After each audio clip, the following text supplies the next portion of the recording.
Hey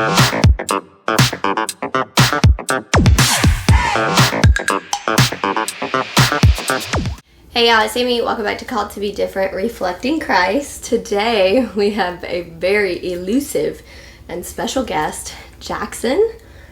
You've been on the show, I don't know, twice.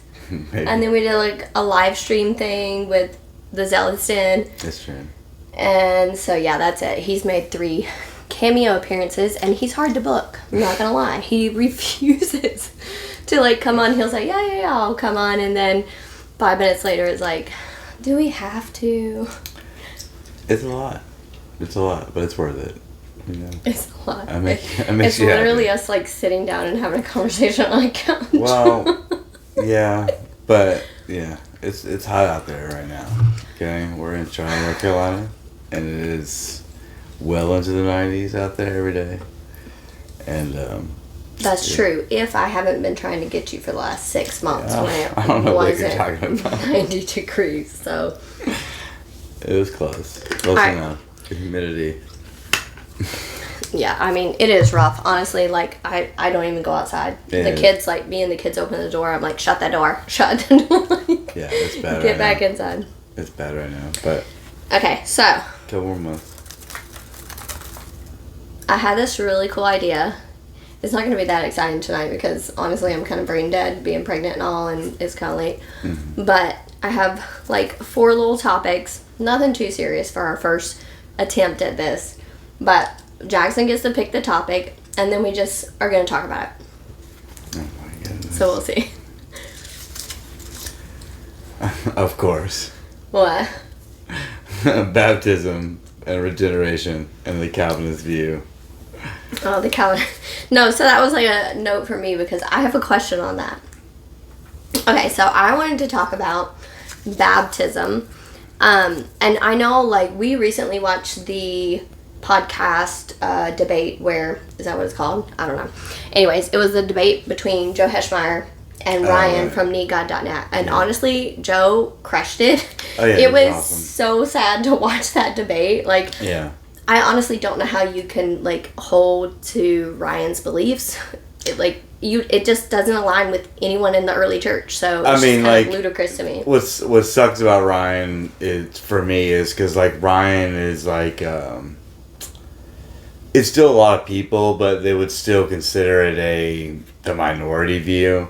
No. Most like mainline Protestants will keep to some kind of like spiritual.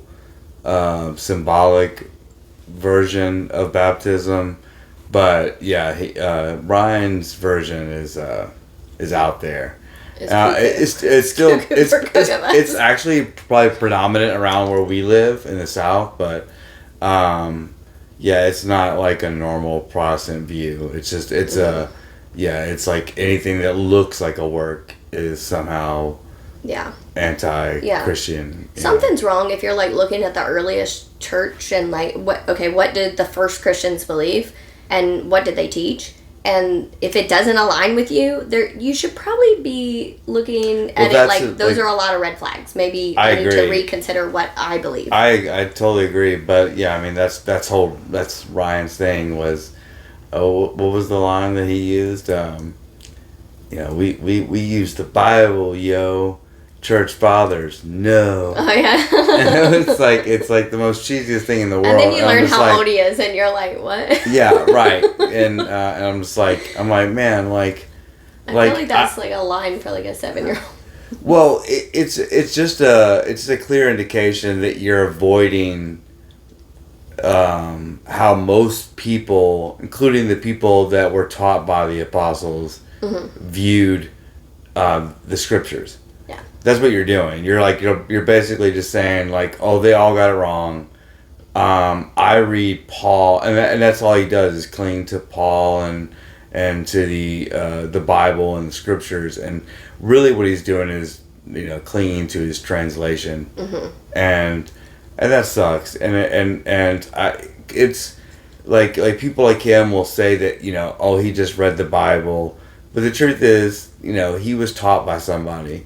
And he that's how he was. Yeah. He was raised to read the Bible that way, And so any kind of even logical criticism of how he reads the Bible, he just kind of brushes it off because that's how he reads the Bible. Yeah. Well, he also has this really distorted view that, like, the apostles believed this, but then everybody after them kind of, like, went their own way. It's a really weird view. Well, he has that I think in the debate he brought it up that he believes there was always a remnant, which is really weird to me. Like yes, I understand that, like, Jesus said that the church would not would not fail even against the gates of Hades.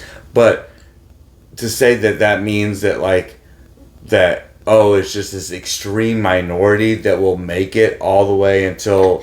How do you even know you're part of that minority? Right. Well, that and the fact that, like, it makes it all... Like, it needs the USA to make it. Yeah. Like, it needs... Like, it's going to be a small remnant all the way until the... What? He's from Australia. Well, right, yeah, but I mean, obviously he was influenced by American Protestant evangelicals, people that were doing missionary work, and I'm sorry, like I just can't. I mean, Australia's probably had the most Catholic influence. The Philippines are right there. It's probably had a ton of Catholic influence, and to be fair, I mean the Catholic Church is huge. We can't control every church. They can't control every church. The Pope can't. The powers that be cannot control every church. And I mean the Philippines. I think there's a good portion. I wouldn't say like 50-50, but there's a good portion of them that have intermingled animism into their faith. And animism, what is that? Animism is like this, like it's like the most ancient of all religions. Is more or less like it's more or less like paganism. It's kind of like just worshiping nature, and I just thought like anime. Honestly, when you said it, I was like, what? In the Philippines, it's an ancient culture, and a lot of them believed in that, and obviously the Catholic Church allows for a certain amount of your culture to be included into the liturgy and the prayer life, and we understand that, like, not every culture is the same, and that's a beautiful part about the Catholicism. But I can imagine that, like, some people were put off because I can imagine that certain local churches were probably more into the animism part, the worshiping of the land and the earth and the spirit of the air and weather and all that stuff, and if you if you have this Protestant person who's like teaching you the Bible, and this Protestant missionary is teaching you, like, hey, like, look at them, they're over there like worshiping, like, pagan idols and like that, and like I said, like, there's like not every Catholic church is perfect, around the world. So nonsense. Right? Perfect. Yeah, 100%. They get infected by the local culture.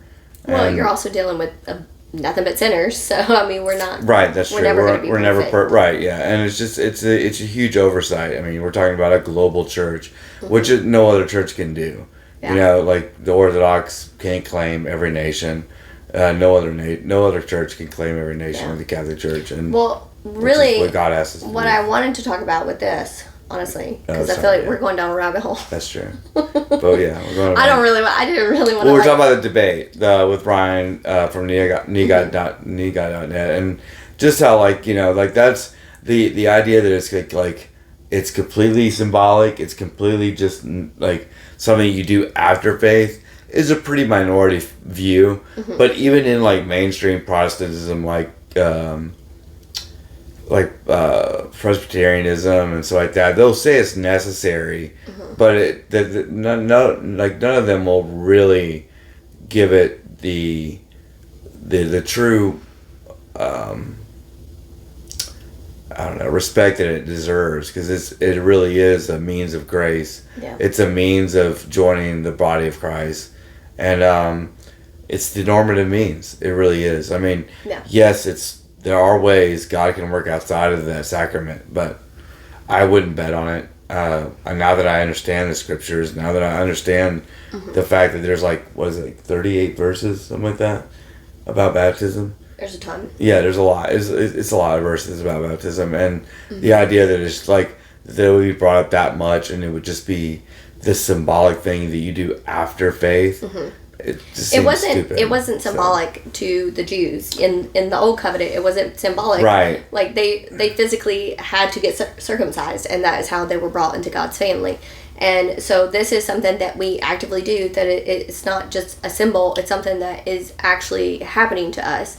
And that was one thing that I wanted to talk about, was like that we have very different perspectives on it, because you were baptized as an infant.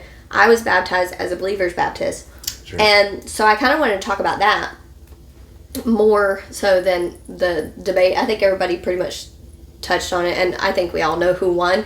But I do want to say one little side note. I did go to Ryan's channel after that to see like the his little follow-up video, and all the comments like agreed with him. So that just tells me, as someone who actually is on YouTube, that he is literally going in there and like removing any comments he does not like, and anybody that disagrees with him, because there's just no way that nobody is saying anything against him. Everything was like, you did great, that was wonderful, we're with you, you're the smart, you're God sent. And it was just like, this is ludicrous. Like, you need to show a fair representation of audiences. I don't think that that's fair. Like, I leave people on mine, unless you're getting aggressive or something, or being inappropriate, or just hateful or rude or something. Like, you're allowed to comment whatever you believe, because it's a really great way for us to have a conversation and to open up that doorway to people who may have questions who are reading the comments, because people do that.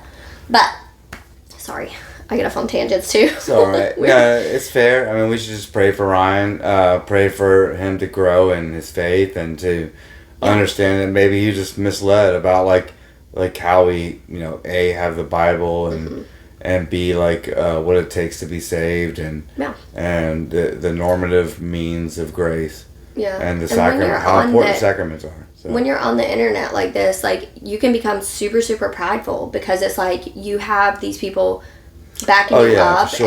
and they're kind of reassuring you in what you believe, even if it starts to seem a little ludicrous.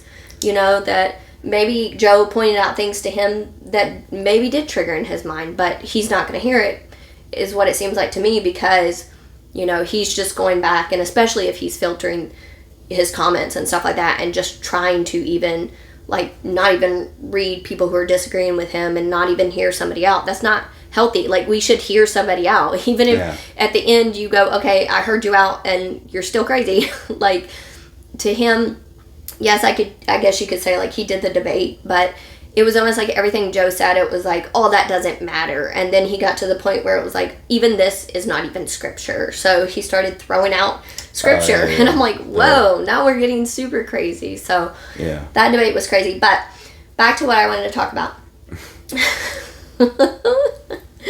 I was baptized as a child. And as far as like means of grace, I can't sit there and say as an infant that I have like some kind of spiritual edification, but at the same time I will say that there is something that like always like drew me to the church, towards God, and I've always felt like I've had a guardian angel in my life, and I don't have any like scientific reason to believe that or anything like that, but I just know it to be true. And a lot of the things that happened in my life, especially in my younger years, made me think that yes, I think my mother and my father's faith putting me in front of the church, giving me to the church, allowing me to be part of the church, the body of Jesus, and allowing me to be baptized was the greatest gift that they could have given me. So bringing you into God's covenant family is sure. what they were doing. Your parents brought you, and then that brought you into the covenant family by their faith. Is same thing with the circumcision in the old covenant. But it's your job, just like it was the Israelites, to continue walking in that faith and Correct. and answering God's call. Right. And you did step away for a while because I think you've shared before on our channel that Protestantism just kind of seemed ludicrous. All these people started believing, like everybody believed their own thing, and so it started seeming like, well, it just almost seems like consistent at all. What do you believe? Yeah, it didn't seem consistent at all, and like I made it all the way to confirmation, and all these things are kind of watered down at a Anglican church, but it's it means a lot now. Like I think it's the greatest gift I got to give my children, and I can't wait to give it to my fourth. And we waited long enough. Yeah. Oh, we did. Yeah, we did. And he was really going off of me because I was a believer's Baptist. Yeah. But one thing that I want to say is like when the truth was presented to you, like it wasn't something that you had to like study really hard. It was something that to me, from an outsider's perspective, looking in, you just grasped, you knew it, and you gravitated towards it. And it was so easy for you to find that truth. And I believe that that's because, one, you were baptized as an infant, and you already had God's graces working within you. For sure. And then I would say, like, for me, as a believer's Baptist, like, I made a profession of faith when I was 17. But I didn't get baptized until I was 24. And so, for me, like, the reason why I think it's important to understand like that God's working through us, because yes, I made a profession of faith at 17. That tells you that like, okay, well then therefore like I should have received the graces, right? But to me it didn't really activate until I was baptized. Like all of a sudden once I got baptized, I started feeling convicted about little things here and there. First it was like music, then it was like the things I wore, the things that I read, the things that I watched. It started being like these little things. But even though I had made the profession of faith when I was 17, until I became 24 and decided, okay, I'm going to get baptized into the covenant family, I didn't respond to God. I just didn't. I continued living as if I was not a Christian, even though I would go to church occasionally. I would tithe occasionally. I was like kind of, sort of, I was basically putting my little toe in the water, but I wasn't really all in. Yeah. And it wasn't until I made that profession of faith and I was baptized and raised to life with Christ, born again, as they say down here. It wasn't until then that I realized, like, now looking back, it's like, whoa, like, this was something that not only did I do, and yes, it was a profession of faith, but it was God working and pouring out those graces through baptism and inviting me into the covenantal family. And now all of a sudden, I'm capable in a way of responding to God's graces and feeling more and more convicted. And it took time. It wasn't like overnight. All right. But to me, I think that says a lot. No, it absolutely does. And like, I mean, that's how you like move in His graces, and that's how you like, it's building off of baptism. Hopefully you're catechized correctly, even if you're not. Like hopefully you're moving towards God with everything you're doing in your prayer life. Like a thing that I never had in my life was a liturgical year, and I hope that we can continue that with our children, and make that part of their life, because it does keep you focused on what you should be focused on, which is the life and death of Christ. And to me, like, I think the best thing about being a Catholic is realizing that I grow in the sacraments.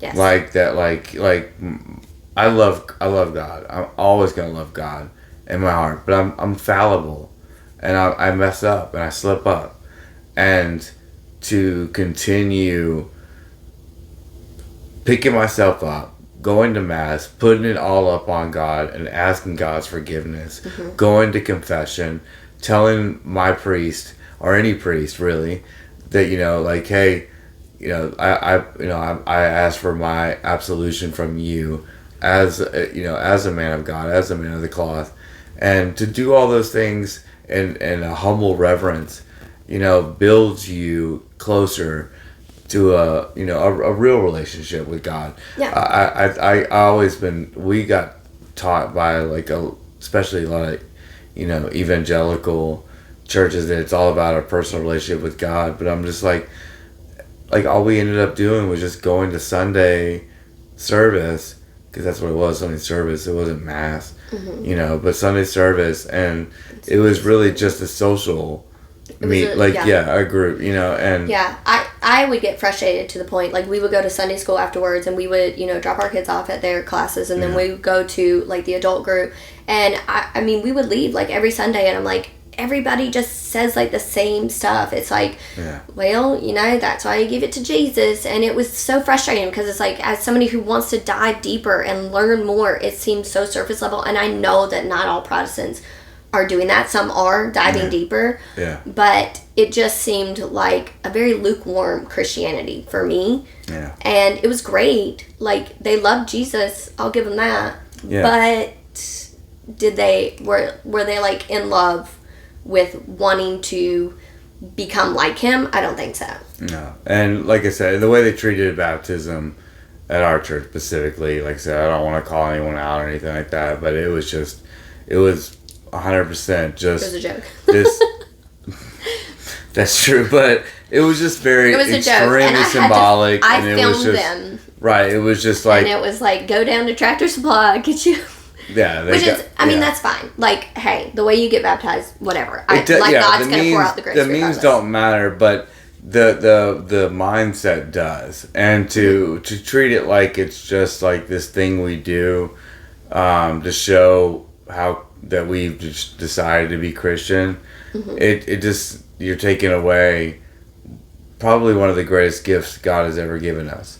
Obviously Him dying on the cross for our sins is the greatest, but God gave us these sacraments as means of connecting to Him. Yeah. And baptism is the first one, and probably one of the most important ones. The most important. You're initiated into the church. Right. It's the beginning of your journey into His grace, and the journey into His love, and His body, and the community.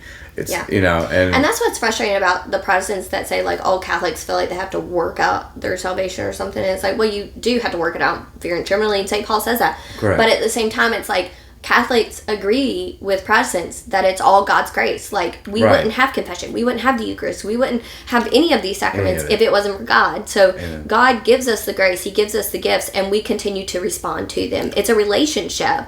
It's not a dictatorship. It's a relationship, and so we are working with the Father to become more and more adopted sons of His. So it's I mean, to some degree, I think most Christians would agree with us halfway. I mean, obviously a Calvinist is gonna look at it and just go shake their head and make us seem like we're Pelagian, because we think there's any participation of us in our salvation. Okay. And it's not that He needs us to work or to get into heaven.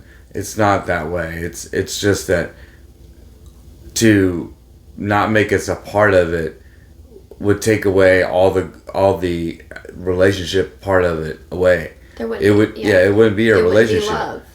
Correct. It would take all the love away. God loves us, but we have to love Him too. Yes, correct. That's part of the relationship. If God is love, the ultimate means of love, what is love? We search for love. That's what we seek. Right. I mean, we can call it happiness or whatever, but ultimately it's love. We want to be loved. We want to be cherished. We want to find that ultimate happiness, that fulfillment. Right. And if that is what love is, then I feel like I'm losing my brain right now because it just went out the window. But you know what I'm saying? If you're a parent, you'll immediately understand all this, because the truth is I set up all the boundaries for all three of my children. and almost 4. But we set up all the boundaries. The home that they live in, everything that they see is based off what we control. So we control all of that, just like God does on a bigger, grander scale. But the truth is, I'm never going to I would never want to force my kids to love me. Yeah. I want them to love me based on how I treat them with dignity, discipline, love, respect, all of it. All of it has to be part of it, including them obeying us. Like that's a part of it. Just like God has told us to honor thy father and thy mother, we should honor our original father, the father of all creation. Yeah, the one that gave us birth. Right, and that includes obeying him. You know what I mean? Which is a call to action. It's a call to work. You know what I mean? That's what it is. It doesn't mean that I work my way to get a ticket, like I punching out and I get enough hours and I get you've done enough hours, now you get into heaven. It's not like that.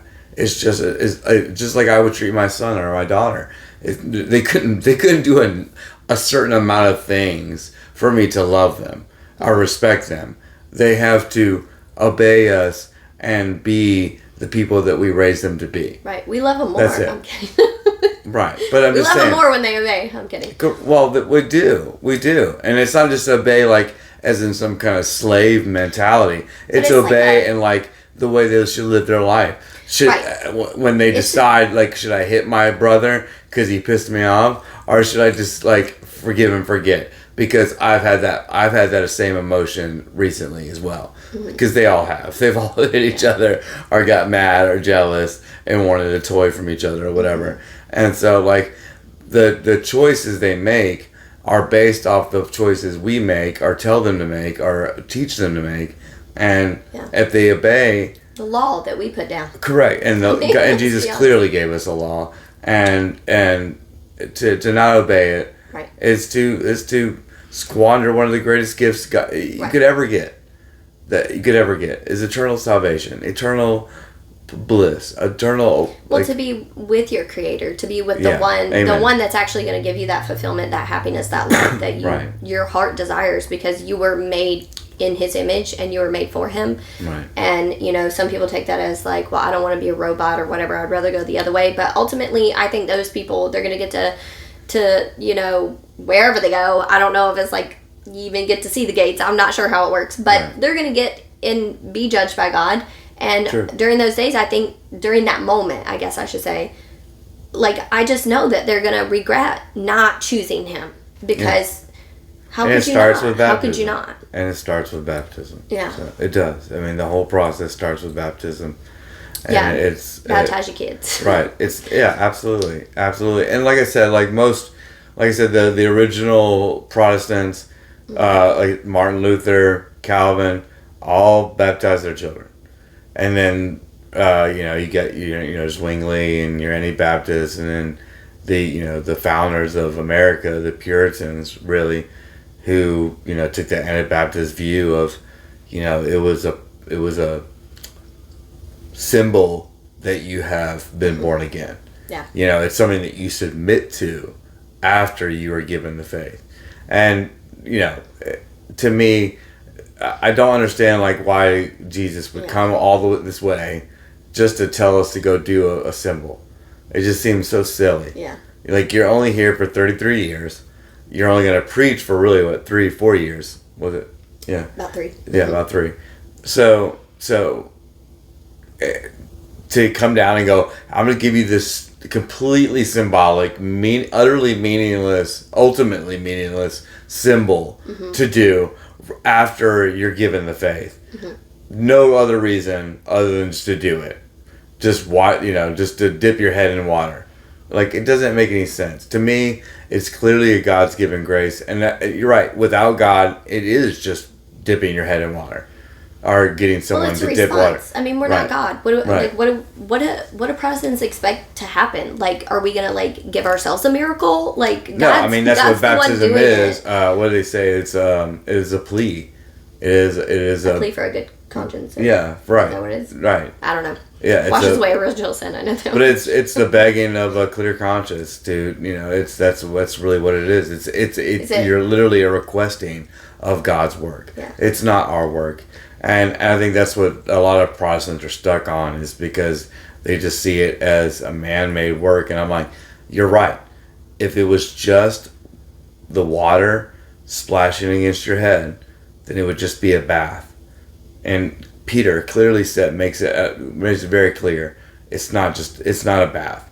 We understand that there's a difference between a bath and this. Mm-hmm. There's a difference, and we're not just washing. You're right. If God was not involved, it would just be me dipping my head underneath the water or getting sprinkled with water or whatever. Mm-hmm. And because it's God's gift, it means something, and it is the normative means. Again, no Catholic will it's his disagree. Means. Just like when I tell my kids, he can work outside of it. I mean, back to your analogy with the kids, like just when I tell them to do something, even if it doesn't make sense to them, like if they trust, okay, I'm going to do it because mom tells me to do Absolutely. it. Then it's like, then you'll see the good that came from it. Now, it might not be something that's instantaneous. It might be something down the road or something. Like, right now we're teaching Aiden to do chores and make money. And so it's like, right now he sees like $1 here, $1 there. And it's like, keep going, buddy. You'll get to $20, $30, $40. For sure. But it's like that reward is something that you might not see until later, but it's actually actively happening in the process. You know what I mean? Yeah, for sure. I don't know. I know no analogy is perfect. I hear that all the time. No analogy is perfect. No, it's not. But I mean, but it's a good one. Like I said, he doesn't, especially at his age, he doesn't see the long-term benefits of saving money or anything like that. Well, he also has a really big bucket list of like things. He's like, I want a trumpet, and I'm like, a trumpet is like $1,000. I think the other week he got like $20 from doing. I pay him out at $20, and he was like, now I can buy a trumpet. And I'm like, no, you're gonna need a lot more a toy trumpet at Party City Farm. Like a pillow trumpet? Yeah. I don't know. Those things aren't cheap. Okay. Might be able to rent one for a day. I think Joe crushed it. We obviously, we're not apologists. All right. New topic, apparently. New topic. YouTube Catholic women versus Catholic men. Oh, dun, dun, okay. Dun. Oh my goodness. Listen, this is not going to be a long conversation. All right. Catholic women. I just want to say something right here, right now. Excuse me? Sorry. Catholic women are terrible. I'm sorry. Okay. 99% of them except for... Wait. I want to take 10 seconds. They're called to be different. Thank you. You can always get a call to be different. She is a humble, strong woman, who keeps it real. Okay? Keep going. But 90%... 99% of most Catholic women on YouTube are cheesy, low-hanging fruit. Let me clear the air, because, like, honestly, when you said that, I was thinking of, like, the Catholic women that I've been recently coming across, where they're, like, they're speaking the truth. They're talking about the Eucharist. They're talking about Mary. They're like, talking about all these theological things that I'm like, yes, keep talking about this. Like, let's hang up the, oh my gosh, I wear dresses to mass. Congratulations. No one cares. But, like, can we just stop talking about, like, the dumb things and start, like, I don't know. To me, it's like, again, I like going deep into learning. And yeah, they're very clickbaity. I mean, they go for, like, the low-hanging, like I said, the low-hanging fruit. Like, boring yeah, stuff. they go for the, like I wear a veil and like Lila Rose. I mean, she does some Lila amazing Rose is content. Good. Lila Rose is good. I'll give you like I said, like 99%. Lila Rose, called to be different. Veiled for him. I don't know. She's new. She literally just came on the spot, but her stuff is amazing. But Lila Rose is just really good at letting the other person talk. Which is good. I mean, yeah, she's obviously bigger and has also, the whole production studio. No, she has like really big stars too. Yeah, and she has a studio for sure. Mm-hmm. But she is also very good at like getting the other person to talk. Which is I also she's think really pretty. I'm like, I could look at you all day. Ew. She's so pretty. No. Whatever. If you like Italian women, but I'm not. I don't like any women. Okay, I just said she was pretty. Okay. Well, yeah. If you like Italian women, like I have taste. Yeah, she looks like she would. She'd slap you up if you messed up her meat sauce or spaghetti sauce. But Oy vey. Is that? No, that's Jewish. Whatever. All right, I'll retire. Okay. But, anyways, what I wanted to say with this is, yes, there's like good Catholic men content. I think obviously Catholic Answers people. Oh yeah, there's some cheesy ones for sure. But recently is really what I wanted to touch on, because it just seems like the men are like in this like battling it out with each other. I don't know. Maybe we watch like different kind of people. Oh yeah, for sure. Yeah, I mean, I've had to get off of the like Catholic men in general, because I'm like, y'all are just like fighting with each other and bickering. Y'all are like women over here. Honestly, it's kind of embarrassing. I mean, yeah. I mean, like everything else, it becomes tribal, and every once in a while you'll have a topic that like separates the tribes, and I think right now that one is the big one right now is the do Muslims and Christians worship the same God? We're not getting into that. And we're not,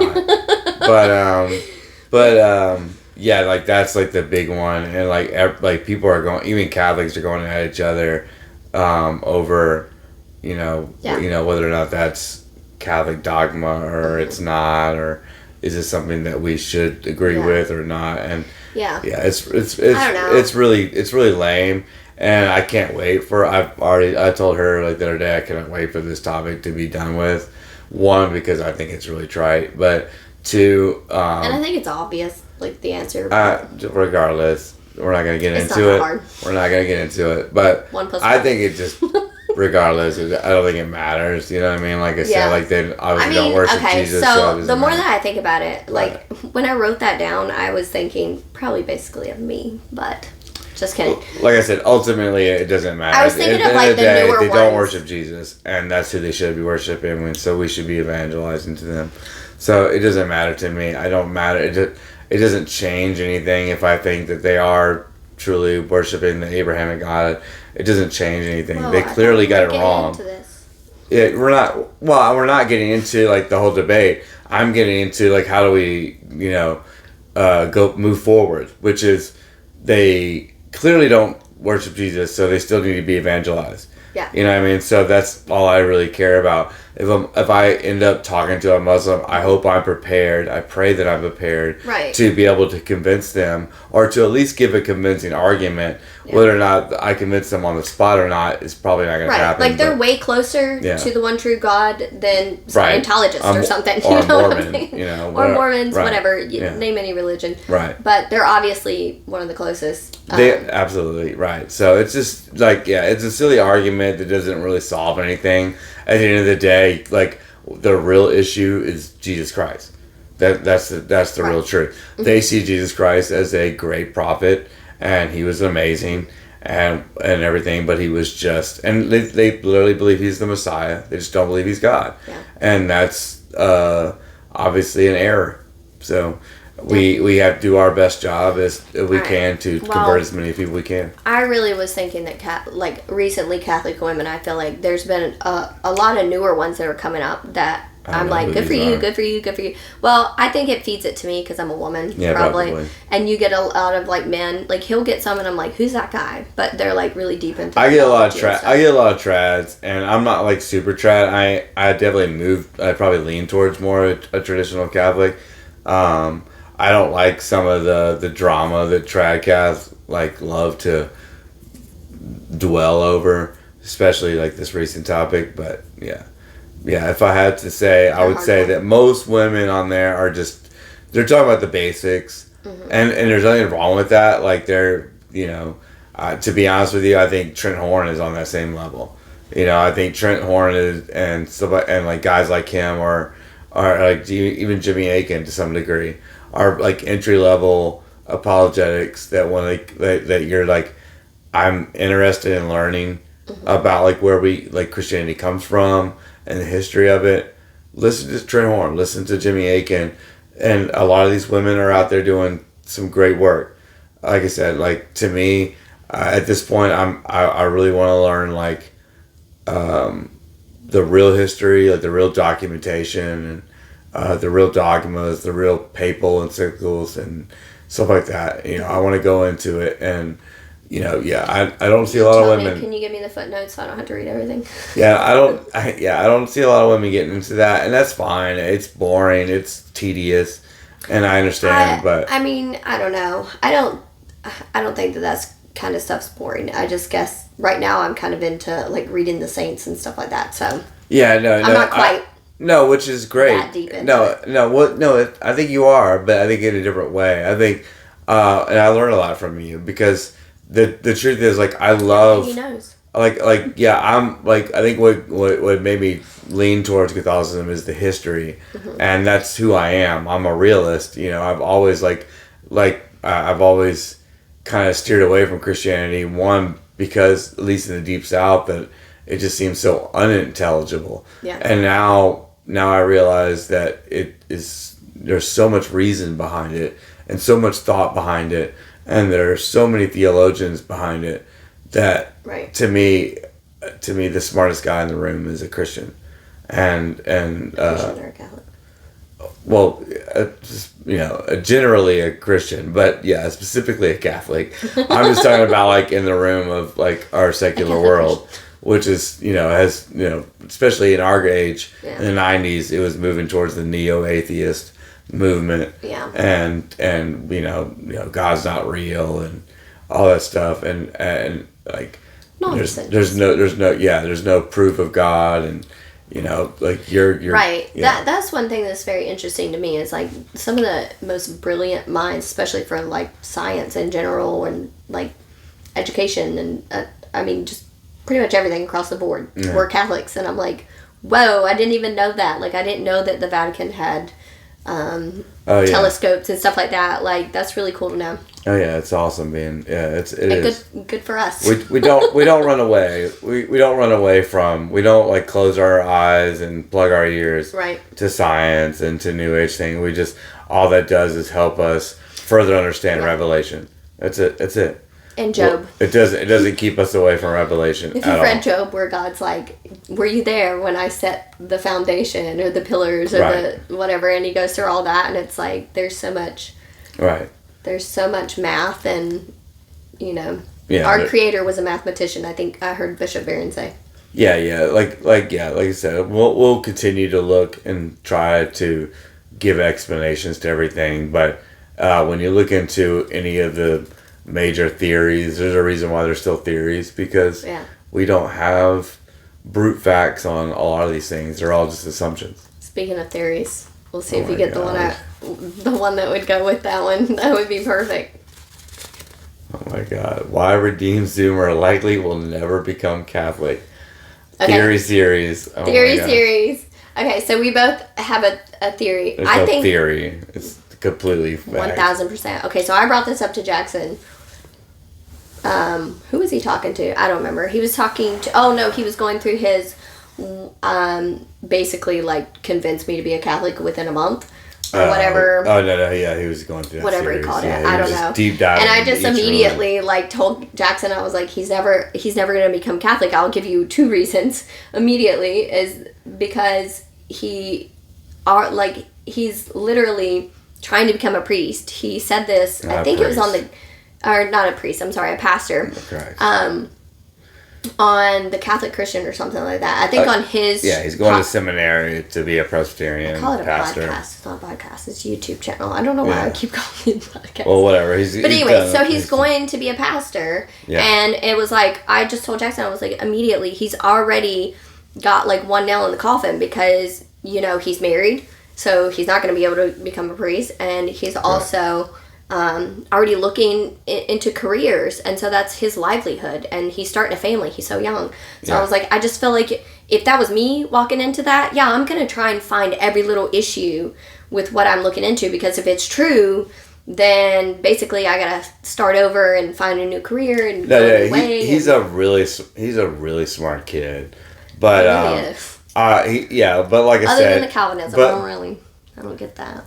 No, I get it. Like I said, if you stick yourself in a box, the Calvinists are the smartest ones in the room. I'm sorry. Liars. They are. If you stick yourself in the Protestant box, they're the smartest ones at twisting themselves into a pretzel until you're so confused and you're like, what the heck are we talking about? Most Protestants don't have the systematic theology that a Calvinist does.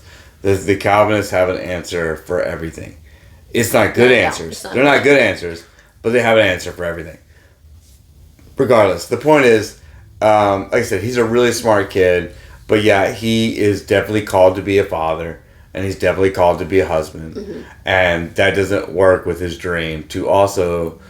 What he feels like he's being called to do is to be a preacher and at a church. I want to say, if by the off chance that Redeemed Zoomer ever watches this, there's a lot like John Bergsma, Scott Hahn. I mean, you can be intelligent and still do great work for the Catholic Church. So. Oh, that I mean, yeah, absolutely, yeah, like you don't have to be a pastor. Right? Like if it ever like finally gets to you that maybe that like. You've just put a wrap around Calvinism and Reformed theology to make it fit into the correct theology of Catholicism, because that's what he does most of the time, is just try to find a way to say, oh, we believe in the real presence, and we believe in baptismal regeneration, and we believe, he just realizes that for 1,500 years they taught this stuff, and so to find a way into it, he has to say, he has to find quotes and passages in Reformed theology where they affirm all these things to some degree, and make it. He's making Reformed theology Catholic without the Pope and without a magisterium. Yeah, and it doesn't work. Ultimately, it doesn't work because at the end of the day, you're just you're doing exactly what your own boat. Literally trying to do, which is try to get it back together. Like, we need to reform within according to Redeemed Zoomer's view of those churches. Whenever they were created, he has a vision in his head of what the the traditional mainline Reformed churches look like, and I would disagree with Redeemed Zoomer. I would say they were always fighting with each other from the beginning. There was Presbyterians fighting with other Presbyterians. There was Baptists fighting with other Baptists since the beginning, because none of y'all can get it right, because none of y'all have an authority. You don't answer to anyone. You just answer to yourself. And so when you go home tonight at the end of the night and you read that verse over and over and over again, and you think that means this, clearly states that it clearly means this, and then you go and eventually you walk away and you make your own church, and that's true. If it's a big enough issue, that's all it is. That or you disagree with each other and you just say, well, as long as we agree on the main things. And if you don't want anybody to ever break away from you, then you just call yourself non-denominational, and there you go. There you go, right. Ta-da! Right, the biggest non-denominational churches, right? That's a touchy subject on my channel. All right, that's our last topic. Oh my god. Oh my gosh, and it's worked out great. Oh my gosh. Baby gender reveal. Holy moly. That is so crazy you picked that. I can't believe that ended up being last. Yeah, me either. All right. You ready? Do you want to say? You can say. Yeah, she's the mom. She's going to do all the work. We are officially having a little boy. Third boy. We are excited. It's going to be wild. Everyone, we'll be fine. Boys are awesome and easy. But it was kind of a bummer this time around, because it was the first time we actually cared about the gender. I don't think we ever really cared about the gender. I think we really wanted a girl when we had Lexi, but we also knew that Lexi, our second baby, wasn't going to be the last probably. Mm-hmm. So it was just a really, really want but this one we don't know. It could be our last. We don't know. Mm-hmm. And it was a bummer a little bit because our little girl wanted a sister so bad. Lexi was but I wanted a sister. Yeah, I know. It was a bummer. Yeah. But at the same time, it's going to be awesome. At Dad's earlier, and Aunt Chrissy asked her about it, and she said, but I want a sister first. And she was like, yeah, I don't think that's happening for you. And she's like, okay, that's fine. And she just like walked away, and I'm like, I have this lady on my job that I pick up from at night, and she knows, like, she always asks about my children. And so she's, I think she's watched Lexi, Coda, and now this one go through the pregnancy, and or listen to it. And she gave me. It was funny because the night, the night we found out, Sammy joked before we went to bed. She's like, and I was like, I'm sorry. Like, I wish we had, a little girl. And she's like, it's okay. We'll have one on the next on the fifth one. And it's funny because, like, I didn't say to anybody, anything to anybody, but that lady, when I was leaving, she's like, it's fine. You'll have twin girls next time to make up for it. All right, I'm backing out. You didn't tell me this. I'm backing out. I did not tell you that, but yeah, she was just joking. But yeah, obviously, my sister-in-law said, well, you'll have a girl next time, and I was like, I probably will, because I will adopt to guarantee that I actually get a girl. right. I'm like, you never know. We could have like 4 boys, and that'd be wild. But it is what it is. I mean, we love. I think I love this approach to parenthood, where I don't think it's about me. Mm-hmm. And I don't think it's about us. Mm-hmm. And it's hard. It is. It's hard, but at the same time, it's also like an acknowledgement of that. That like if we want, to be married and to do the things that married people do, that's what happens, and to accept those and to love them and to accept the fact that some people don't get those things. Mm-hmm. So we're very lucky to have children. Yeah, very blessed. And extremely blessed. And I cannot wait to meet little Thomas. So. Oh, we'll see. He loves the name Thomas. Okay. Thank you, Thomas Aquinas. And our priest is Thomas. Yeah, and our priest is. And the greatest quarterback that ever lived, Thomas. I mean, it all worked out, really. I mean, it just, and no offense, we just did our first ultrasound, and he is dead up twinning with our third son. So, Thomas... Which, if you don't know, Thomas means twin. Thomas means twin. So, it's literally, like, legit, it's all working out. She turned on the ultrasound. The guy named Thomas has changed my life throughout my life. Middle school, high school, Thomas Brady. Maybe a middle name. Thomas Brady. Now, but legit, she turned on the ultrasound and it was like, that's Coda 2.0. Yeah, it's scary. It like same mannerisms. But he's super cute. So if we have 2 Codas, I'm cool. Yeah. I'm too cool. I'm fine. He's adorable. If he just didn't climb as much, we'd be fine. He is the most adorable little baby. Yeah, he's a climber. Yeah, and he loves his family. He loves his little brother, or his older brother and older sister, and it's awesome. And now he gets to be an older brother, and it's gonna be wild because he's crazy. So we're our fourth maybe, like, I don't know, a stunt devil or something. Like he might be well, Coda walked at 8 months. And he climbed pretty much at 9 months. Taught himself. So I'm pretty sure that this baby's just gonna come out the womb walking. I'm not sure. Right, seriously. Legit. Seriously, it's gonna be wild. It's so unfair, like how like the youngest don't realize how good they got it because they get like taught so well. What are you talking about? I was the youngest. I knew I had it well. Sure you did. I got everything I wanted. Yeah. Yeah, the first... They legit came to me and they were like, go ask Mom. They're just like guinea pigging with the first. They have no idea what they're doing. We had no idea what we were doing with Aiden. Okay? And he's wild. So, we're paying for that. So, like, Yeah, lessons learned. Yeah. I mean, you didn't come with a manual. That lesson in my I was hoping. I was like, is there like a manual in there that I birthed out? Like, oh, no. Something else. Like, you're literally sending me home with a child after 2 days. That's like... I'll tell you that, insane. yeah, it makes me, like, feel bad for all firstborn. Or not feel bad, but, like give a special, nod to all the firstborns out there. And you're the firstborn, so now we know what's wrong with you. Oh, absolutely. Yeah, my mom had no clue. Well, like I said, like you're young. Most times you're young. You're, like, in your 20s. And you're still selfish. 100%. And so, like, here comes this thing in your life, And it's like, I want my sleep back. And by the fourth one, you're like, I've never gotten sleep in the last 8 years. So I'm good. Like, I could stay up all night. Coffee next day. Right. And like I said, yeah, I feel for all the firstborns out there because, yeah, like you're like, there is no manual.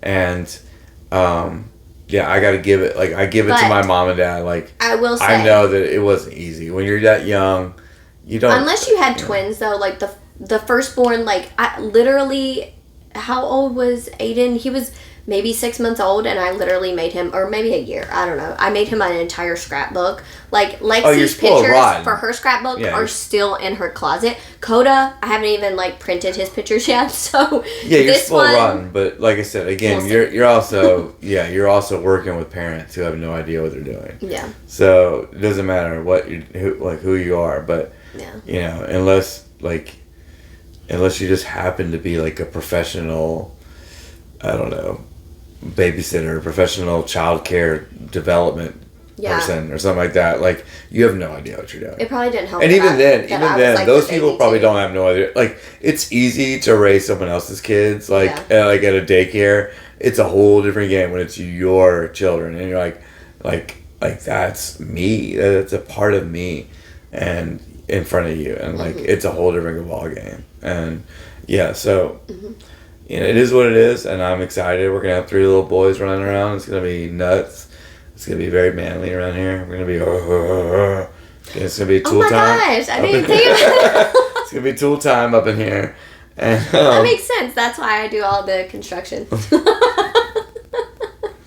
Hilarious. But who buys the tools, okay? Thank you. Tool time. Okay? Okay? More power. Let's see. I'm excited. I'm excited. I can't believe I get to be the father of 3 boys. It's gonna be amazing, and I love my little girl more than anything. But, you know, she's gonna be more than. She's gonna be fine. She's gonna be just fine. Tough. One of the reasons I wanted a girl was because I wanted to level her out a little bit and bring her back to reality, because she is a diva. She's a fashion princess. Like, I mean, literally the other day, she like wore 3 princess dresses that was given to us by our neighbor. I'm like, listen, you're not Elsa. We're gonna have to add on to the house if we get another one. So another box of clothes. Another baby. Oh, another baby. Yeah, we'll definitely have to add on to. Yeah, if she wants to. Especially if it's a boy. Yeah, it's gonna be. Oh yeah, especially if it's a boy, it's gonna be a nightmare. Yeah. That's almost a basketball team. So. Why not? Why not? They do make a lot of money. Help they take care of pops. All right. Well, I feel like that was good. If you guys have any suggestions for the hat next time, I know it'll be another 6, 8, 10 months. I'm not sure. Whenever his whenever his agent will let him back on the show. Right. But it's booked. Okay. It's so bugged. But anyways, we will see you guys in the next video. Bye. Bye, guys.